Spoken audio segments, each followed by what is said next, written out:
I've only got about 15 minutes today. It'll be real quick. But it's tagged Torquil. He promised he'd fix his mic for this time. You get your mic fixed. In any case, he has a big update, and I mean, if you guys have all driven on it, you see how fast we're shipping the TR models. Yeah, we'll run through the agenda real quick here. We don't have too many people compared to usual. It's all right.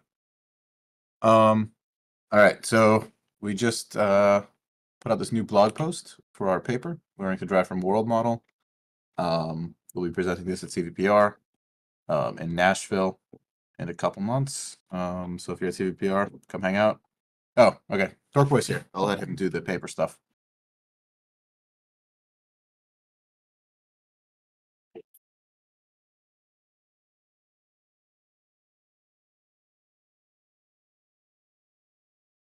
Okay, I think theoretically I should have a mic now. Yep, or we can hear you.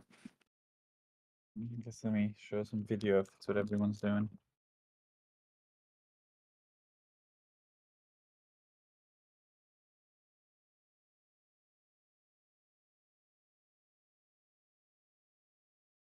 And what am I talking about? About the paper? Yeah. Yeah, I mean, the paper basically describes two things. One is the MLSIM models, which we don't have in master right now. Those we were experimenting with. It's kind of what we expect the future to be because those will scale really well with more data and compute. And then it also describes the models that we're basically working on now, which are the TR models, which are trained in most ways similar to MLSIM, but just by generating images with a traditional simulator instead of a diffusion simulator. That's kind of what the paper describes, kind of the training architecture of those two types of models. We hope to ship the TR version of the models very soon, and then get back to switching over to MLSIM, which will, have more potential to scale. Cool. Is that all the TR updates you had too? Yeah. I mean, I'm right now. We're doing a lot of small cleanups to TR that all seem to improve behavior slightly. I think the two biggest issues that still need to be fixed are longitudinal still not super reliable. It mostly doesn't go at green lights, and it's just not aggressive enough at accelerating. And then the other issue is there still seems to be some amount of lateral ping pong that we don't really have good tests for either. So we've got to fix the tests, and then should be able to easily fix that. These models are super fast to train now. The good news is we have bigger models now that do seem to be better at some of these things, so that's cool too. Yeah, we're experimenting with bigger models, and they do seem to fix quite a lot of things. Also exciting. It doesn't react to stop signs very consistently, or at least as consistent as release. Is this also a known thing? It's probably related to just the general bad longitudinal behavior. It doesn't react to most things super reliably I see. longitudinally.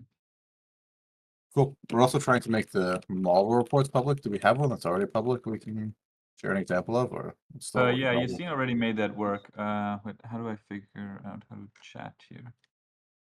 Oh, it's still a private repo though. Is it? Just Oh, can I make it wait, let me public? fix that now. Okay.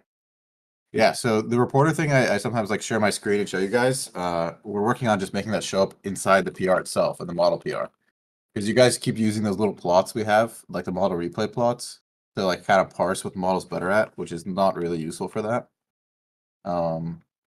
It's the model plots that we post right now are mostly just to verify that the runtime isn't completely broken, and just to sanity check the runtime for the most part. Like you didn't like totally screw something up. So we're gonna put the actual reports we use to evaluate the models in there, and then you guys can say, whether you believe us that these models are better or not, given the evals. Like you guys are looking at the same stuff we'll be looking at. Okay, here we go. Yassine just got this working today, but we're still working on some of the formatting and stuff. But Oh, cool. Analyze cones. I haven't seen this one yet. That's cool.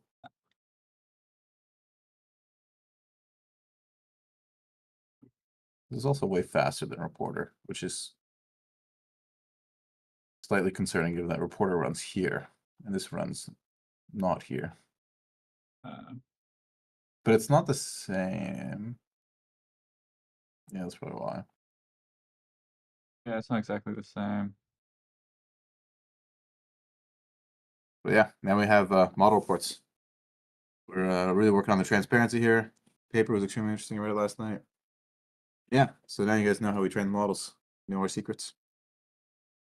No secrets around here these days. Was the double DM model running a good test bed for the bigger models? Yeah, so that effectively maxed out the GPU runtime, and then it's just about making more use of that runtime.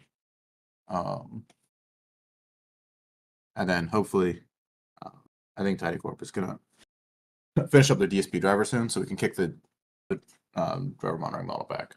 So the actual driving still only uses 40%, even with the maxed out fake stuff we put in master.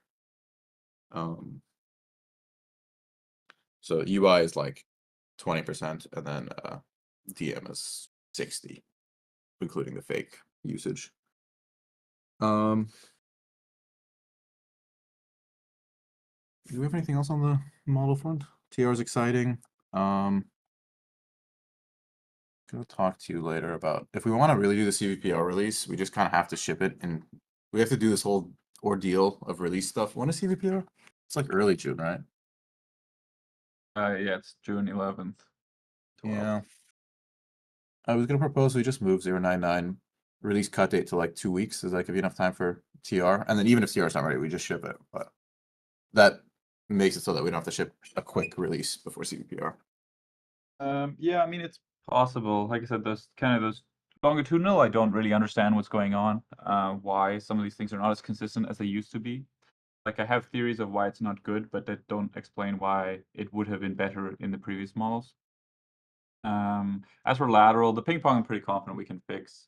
Just need to write some tests, but that shouldn't be too hard, and then kind of fix that. I mean, yeah, you guys have some like classical control solutions to the ping pong, but trust me, it is not that trivial because everything is end to end. It is very difficult to fix this sort of stuff, and especially with lateral, the problem with ping pong is both lack of aggression and aggression lead to ping pong when you have like a steering control. This isn't like a traditional controls problem where ping pong is just always caused because it's too aggressive. Unfortunately, in driving, you can get ping pong by being too lax too. Cheaters in sim, not sure what that question means, but yeah, basically the models cheat if there's too many artifacts that correlate with the ground truth action. So you need either stupid models or no artifacts. And TR models are stupid intentionally, so they don't exploit the artifacts. And as soon as we move to MLSim, we can make them smarter because there's less artifacts. All right, cool. Yeah, so okay, let's just move 099 to 2 weeks from now. We'll cut it down, and then if it's ready, it's ready. If not, that's Sounds the good. release. There's no Tomb Raider for CVPR. TR6 is insanity. I don't know what that means. I These think it words means are. it's good. Oh, good. Yeah, Great. there you go. It's good. Great. Okay, cool. What else we got? Yeah, the other 099 stuff is mostly just the Tesla support. Shane's working on like really maxing out the actuators. You can really feel what the model feels, for what the model wants to do. Oh, okay. So TR is exciting and all, but Trey has marked his Clips PR as ready for review. Is it ready for review? Can we try it out? Can we merge it? Sure. Okay, cool. Let's check it out. So I tried this when it was still a draft and it worked, which is generally a good sign for drafts. Let's try it out. Let's try to make a clip. Oh, wait, let me just answer these lag D questions too. For delaying release, we should enable lag D. Yeah. Yeah, and then hopefully Shane will have some time to do the dumping stuff. Okay.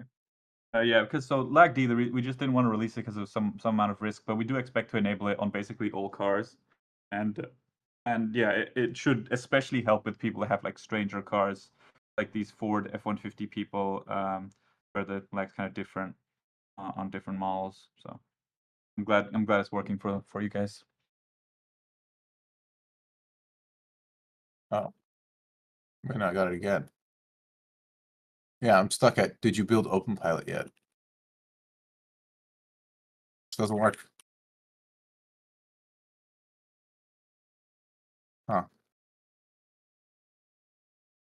So I want to use op clip. Op clip. If I do op clip.h, this still doesn't. Oh, okay. I can do demo. Dash demo. Oh, it's running. It's running. All right. Let's see if I have a beautiful clip. And how long does it run in real time? Expects to be at root. So you wrote a thing that checks if the UI is built, but you didn't.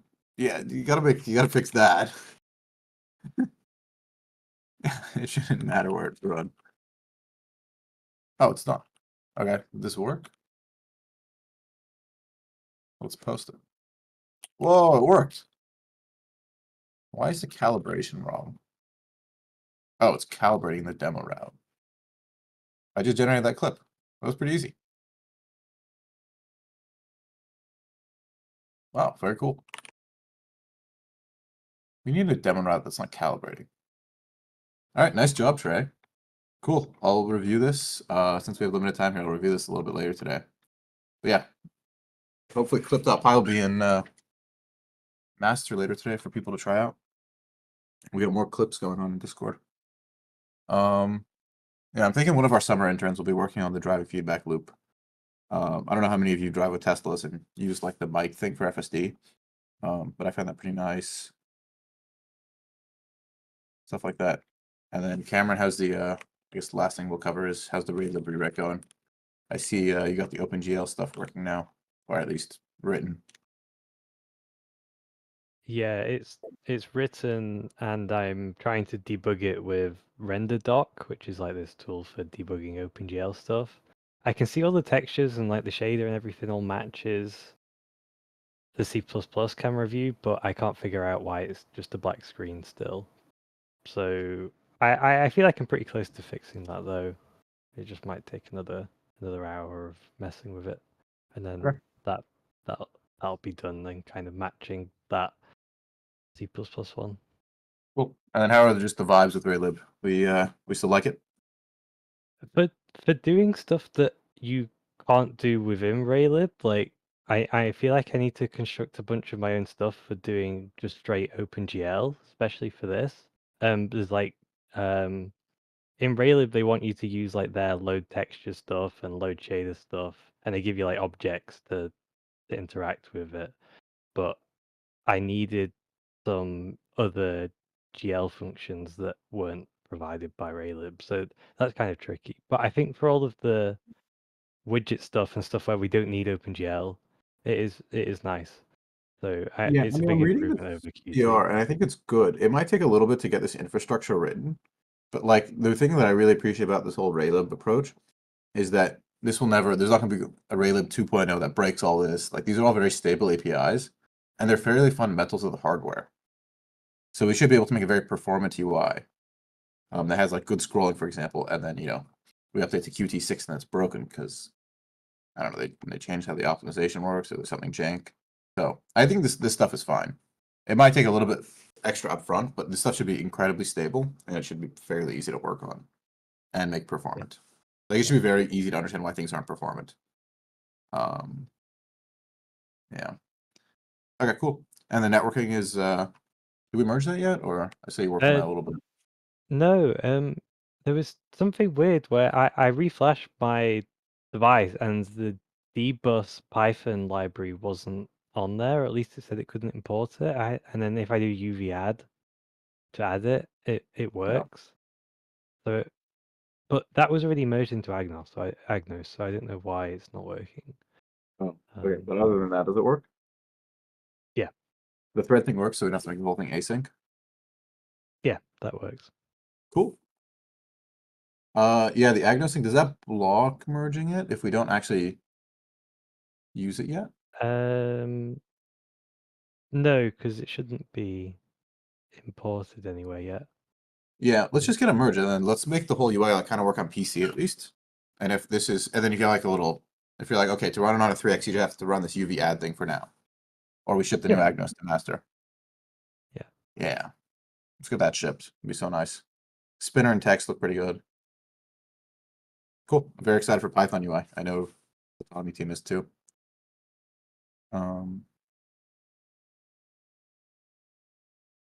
All right, I think that's all we have this week. Yeah, we have Tesla Honda going in 099, and then hopefully TR in a couple weeks with LagD. And hopefully TR has somewhat better longitudinal. We hope if we fix these like fundamental bugs we're seeing now, right, we see some improvement over release and longitudinal, right? Well, I mean, longitudinal is already better in a lot of ways, which is people are talking about. But yeah, there's some things that are worse than release, which doesn't make sense. So there's no reason it shouldn't be strictly better because a lot of improvements don't conflict with the reason it's worse. But yeah, I just don't understand it yet, really. Yeah. Cool. Yeah. And hopefully with TR12, we have those model reports going. We're shipping TRs so fast. Yeah, well, the model's trained very fast, and things is in a much more usable state now, so it's much easier to ship improvements. Like all the last versions, such had small fixes that made things tiny bit better. Yeah, all these cones is very cool. Cool. Yeah, any last couple things people want to comment on, questions? The canning mission thing, that's more of a Shane thing. So I see he's going back and forth with you already on GitHub. But yeah, I don't know. Don't expect too much back and forth with these like low level bounties, like these low dollar value bounties. They're kind of just designed to you should be able to like kind of think through them on your own. And if you can't, then I mean just keep working at it until you kind of figure it out. Sort of blah blah blah, trying to get more hardware. More time than today. Yeah, we're gonna delay. We're gonna push the release 2 weeks from now to try to get TR in, so we can have it in for CPR. Should be cool. Deep, while we're here, I'll just enable, because Casper's out for a while, I'll just enable LagD today. No concerns about that. Oh, that's what you're saying. Okay, yeah, let's do it. Okay, cool. Do that now. We're gonna enable it for all cars. No, just the cars that I have heard it should work well on. I'll just enable it for Ford and Toyota for now. Cool. Yay, yeah. You Ford people are. We should get their Ford weird radar. cars, man. We talked about kicking you guys out on Monday, but turns out you guys just get LagD instead. Added 2 points to improve for clip.pod, but feel free to review. Yeah, I'll review it, but it looks pretty good. It's like a great sign that it just works. I'm very excited. Very, very excited for clips. I told you guys my vision for clips. Whenever you like send a YouTube link, you have like the play button. We need that for clips. Whenever you send a connect link, it should just have a play button. Gotta get there soon. And then maybe some audio for your feedback, something like that. Works on Mac. Oh, and Doc. That's not real. All right, cool. We'll call it here. We'll see you guys next week, hopefully with TR12 and clips merged, and maybe like I don't know what can we expect from Raylib UI by next week? What can we get somebody to load up a little UI and click around, and or maybe all the auxiliary UIs will be rewritten. So that's set up to do in the installer. I don't know. I was thinking of just doing like the toggles and the settings UI, and like the fire hose and stuff like that, because I feel like they should be easy to recreate. So they are easy, but the thing is the things that we really want to validate are the onward view, and then like we just want to make sure it's really trivial to write these other little auxiliary UIs in Raylib. Packaging may be some other little problem because some of these have to ship in Agnos. So we'll either want to write these in Raylib in C or find some way to package the Python and like reduce the scope of the dependencies. Like maybe all the Raylib util stuff gets dumped into like one file or something. So that's some other problem we'll have to solve. That's why these little auxiliary UIs are like a nice way to they're all just like really nice subsets of the problem. Well, I maybe it is just easiest to do them in a C file, if that means It'd it's be all nice if it was, but if there's some like little Python thing that just throws in all the dependencies into like a single like dependencies.py, that would be pretty cool. I don't know. Yeah, I know you can do that with. I'm not. Yeah, I don't know if UV has something like that. Like Bun's added something for Bun build, so I don't know if UV has like a package thing. Cool. All right, we'll see you guys next week. Thanks for tuning in. Yep.